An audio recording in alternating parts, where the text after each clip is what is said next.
Halo, kembali lagi di channel Timnaspedia, channel yang membahas berita terbaru Timnas Indonesia. Sebelum ke pembahasan beritanya, jangan lupa like, comment, subscribe, dan share.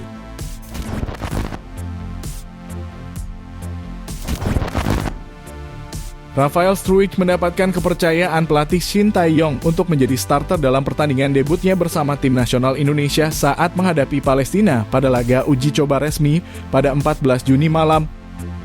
Pemain berusia 20 tahun tersebut dipasang berduet dengan Dimas Drajat di lini depan dan ia memberi performa yang impresif meski gagal mencetak gol. Ia tampil tenang dan taktis, namun juga menunjukkan determinasi tinggi dengan berupaya melewati penjagaan lawan seorang diri karena rekan-rekannya belum memberi bantuan di depan. Seperti pada babak pertama, tepatnya di menit ke-30, ia nyaris menyumbangkan assist di laga debutnya. Bermula ketika Timnas Indonesia melakukan serangan ke jantung pertahanan Palestina. Marcelino menjadi inisiator dalam serangan ini, ia memberikan umpan kepada Yakob Sayuri yang berada di sayap kanan. Mendapat kawalan, Yakob sedikit membawa bola dan memberikan umpan kepada Rafael yang membuka ruang di kotak penalti Palestina. Namun umpan Yakob mengarah sedikit ke belakang badan Rafael. Rafael kemudian memberikan umpan dengan tumitnya kepada Marcelino Ferdinand yang berdiri tanpa kawalan di kotak penalti lawan. Namun sayang, tendangan Marcelino masih bisa ditangkap oleh kiper Palestina.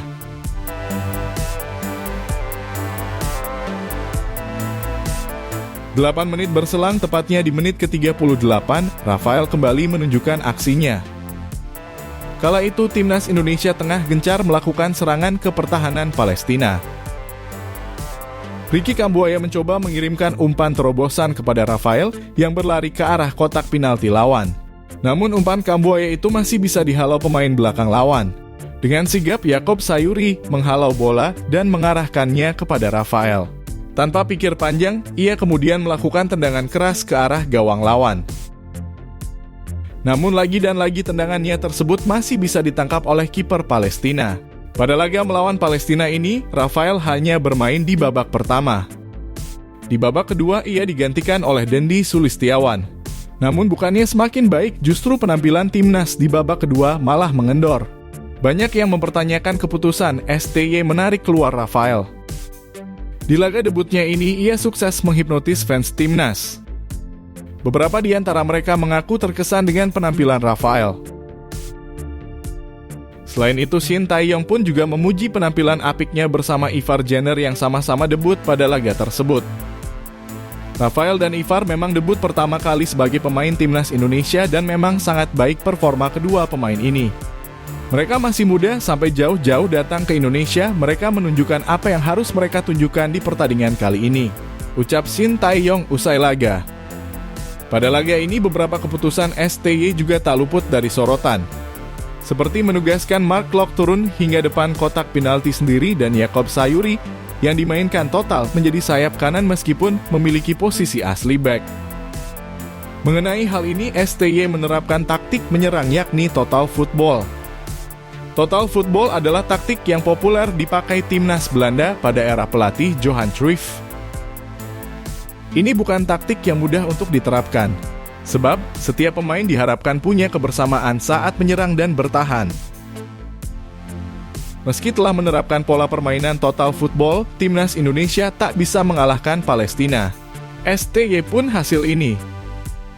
Padahal ia mencatat ada beberapa peluang yang seharusnya bisa menjadi gol.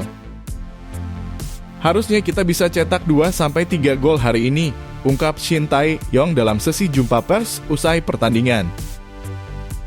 Akan tetapi, apapun hasil pertandingan melawan Palestina, Shin Tae-yong enggan menyesalinya. Ia tetap menatap ke depan dengan optimisme. Kekecewaan juga disampaikan bek timnas Indonesia, Asnawi Mangkualam Bahar. Pasalnya, sejak awal skuad Garuda menargetkan kemenangan kontra Palestina. Tentunya pertandingan malam ini tidak sesuai dengan yang kami inginkan, jelas Asnawi. Di sisi lain, bek kelahiran Makassar itu bersyukur karena gawang timnas Indonesia tidak kebobolan. Dia bertekad untuk terus berbenah agar semakin bagus ke depannya.